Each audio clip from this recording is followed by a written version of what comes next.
Jangan lupakan kami. Kalian di rumah aja. Biar kami yang bekerja. Chef Petani.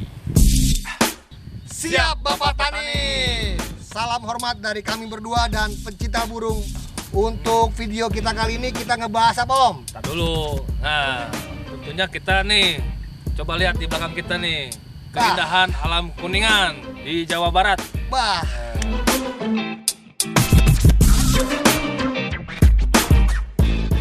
Sebelah Mantap. sana ada Bumi Pelangi.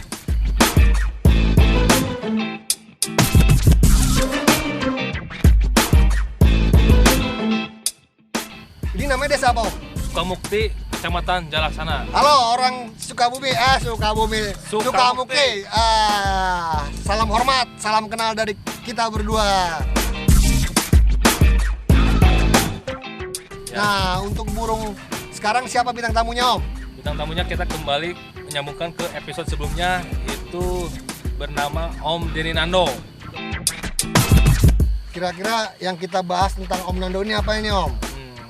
Yang akan kita bahas tuh cara dia beternak burung murai batunya itu. Wah, burung murai ya. Wah, ini temanya asik ini. Apalagi buat pemula nih. Kita saranin ditonton sampai habis. Ya. Kalau misalnya kurang jelas, diulang lagi pastinya. Puter lagi. Oke, Om Nando.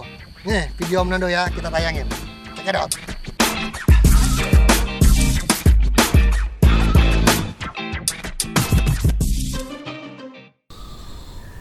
Awal saya beternak tuh satu pasang.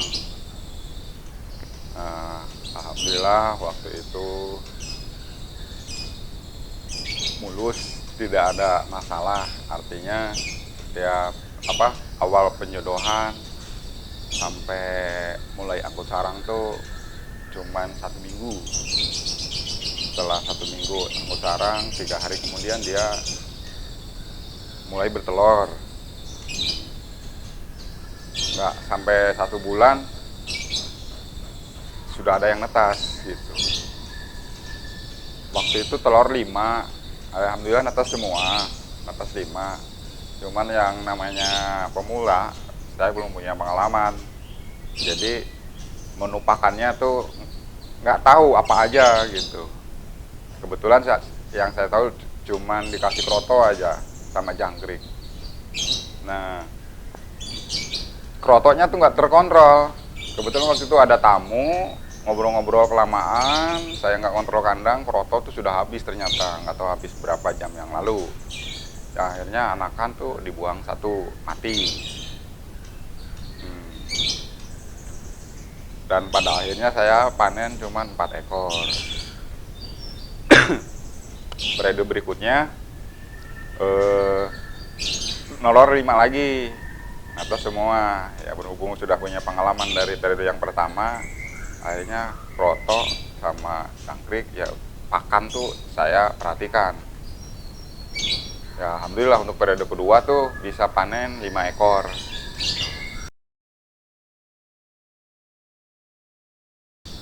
Biasanya kalau kita udah panen anakan selang 5 atau telatnya 1 minggu, 7 hari, itu kan sudah menor lagi 1. Nah, kalau saya sih ngitungnya berapapun jumlah telur, mau 3, 4 ataupun 5, untuk prediksi menetas tuh saya ngitungnya dari telur kedua. Telur kedua, misalkan telur kedua tuh pas tanggal 1, misalkan 1 Maret, 1 April. Jadi kita tinggal ngitung 12 hari ke depan, tapi prediksi menetas mah 14 hari ke depan. Jadi antisipasi barangkali nanti netas lebih awal, saya ngitungnya 12 hari ke depan dari telur kedua. Nah, ibaratkan telur kedua tuh dari tanggal 1. Kita ngitung 12 hari ke depan, ya otomatis tanggal 12 tuh sudah 12 hari pengeraman.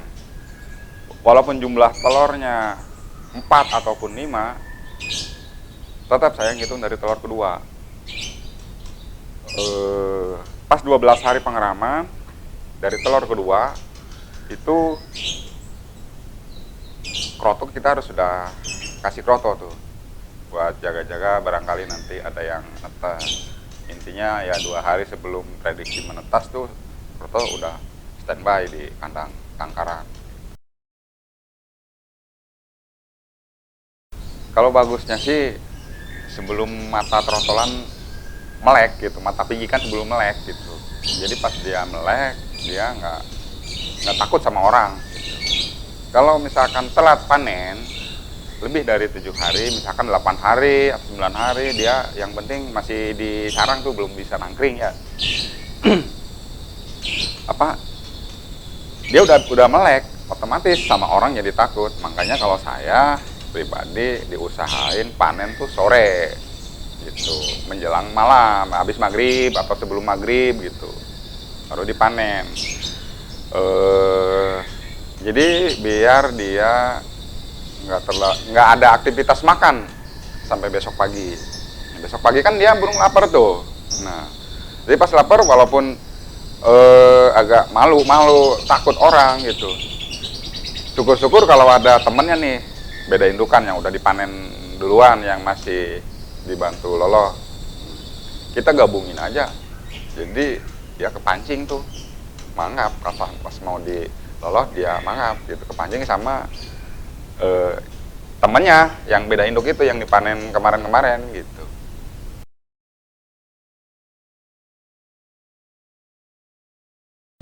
Kalau panen dari maksimal 7 hari ataupun lebih dari 7 hari, selama ini ya mudah-mudahan jangan ya mengalami kegagalan dalam hal meloloh. Artinya yang tadinya burung sehat jadi mati gitu. Kalaupun saya pernah mengalami kegagalan dalam meloloh itu, waktu itu saya sempat netesin pakai inkubator.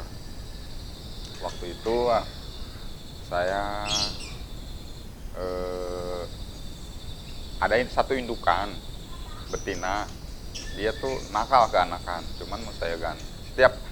Setiap ada yang netes, anakan dibuang.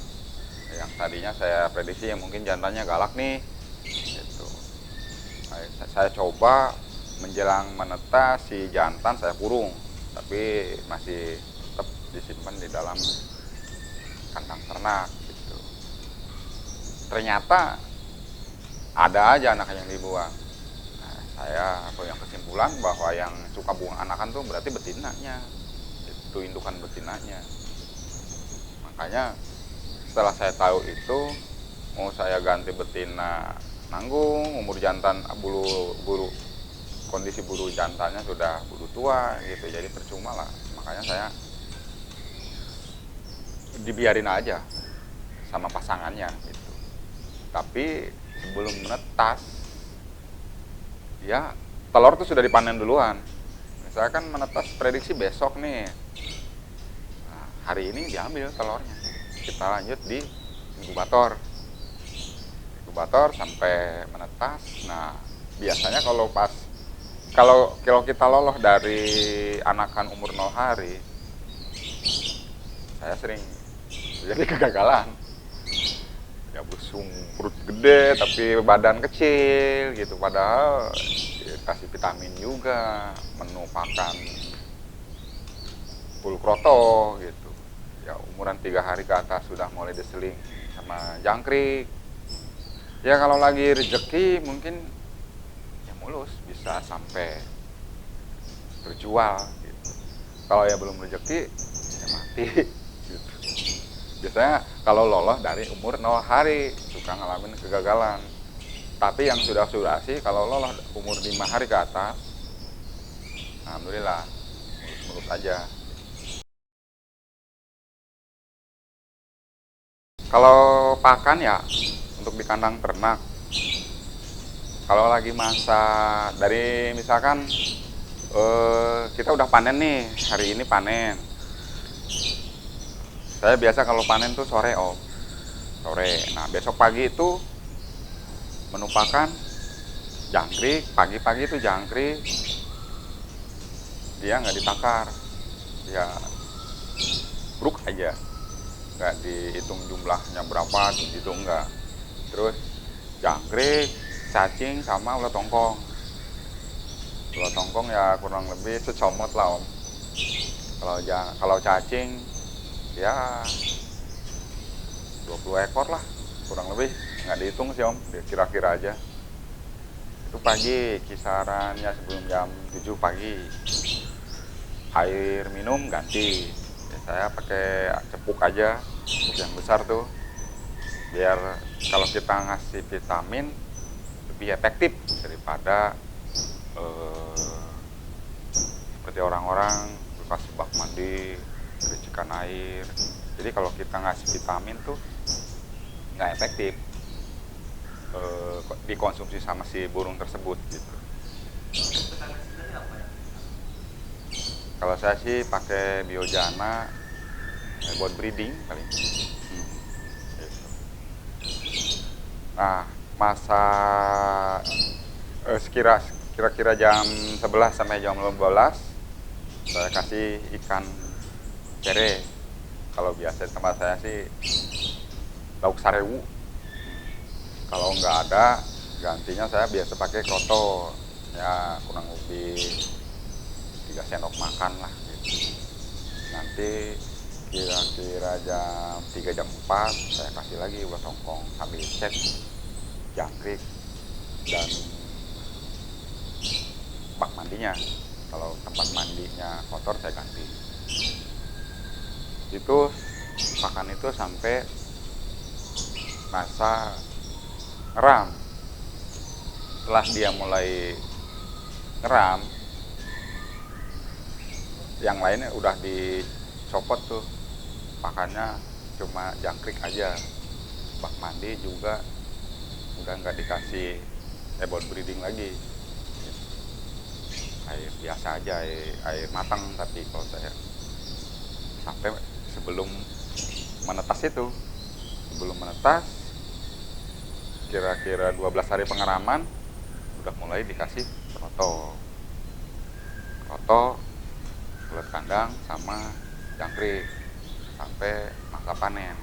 Dari mulai netas sampai panen biasanya kalau saya kadang 5 hari, kadang 6 atau 7 hari, ya paling telat 7 hari gitu.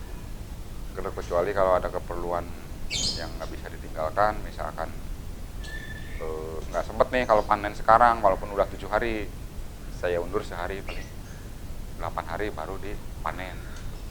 Setelah panen tinggal dilanjut loloh sama kita gitu. Adapun menu lolohannya ya paling juga jangkrik, kroto sama pur lolohan, dikasih vitamin.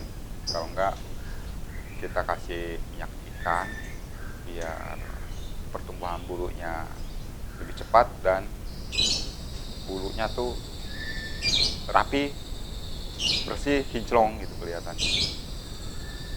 Nah, kita loloh sampai kurang lebih 2 minggu. Setelah panen usia 7 hari, kita loloh 2 minggu. Kadang maksud saya gini, kita loloh baru 3 malam kita loloh, biasanya anak kan udah pada nangkring. Kalau di usia maksimal 14 hari dia belum bisa nangkring, berarti itu si anakan tuh ada keluhan.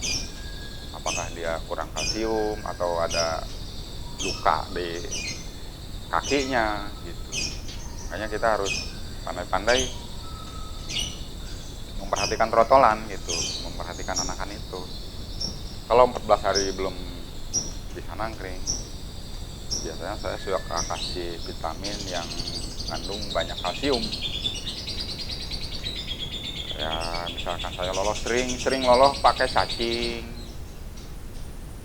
dikasih serutan tulang sotong. Kalau emang itu parah, biasa juga dikasih obat lumpuh, kayak Ostelin buat ayam, cuman takarannya aja yang disesuaikan dengan berat badan burung lah gitu.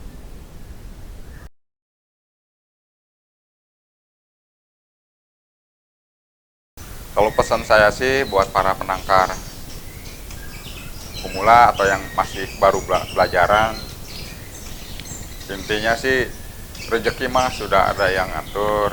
Yang penting kita sudah memaksimalkan indukan yang sehat, indukan jantan sehat, indukan betina sehat, pakannya sudah sesuai teori.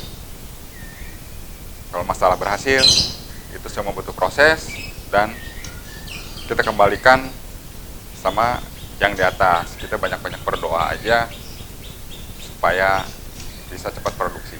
Itu aja mungkin. Salam konservasi. Burungku gacor.